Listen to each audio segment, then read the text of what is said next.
How's it going, guys? It's Boxcar Benny here, and I wanted to share with you really quick my DIY uncoupling tool. So how this works is I've got these cheap lanyards from the dollar store, and they have this handy clip on here, and I also got this cheap flashlight.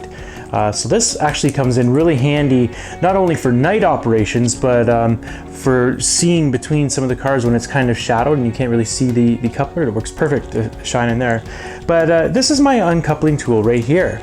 So what we have is this little clip that came with the lanyard. You just unclip it, and all the uncoupling tool is a 3/8 dowel cut to about 2 inches long, and then I took a bamboo skewer and cut it off, drilled a hole, and used a little bit of white glue and stuck it on in there.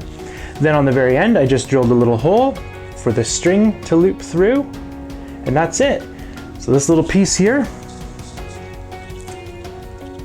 clips on here like this, and that's it.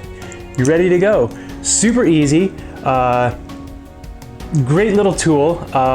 Basically, out of all the tools I've used, this is my favorite uncoupling tool. So that's it, guys. Hope you like this. We'll see you later. As always, happy model railroading. Stay creative. See you later. Bye-bye.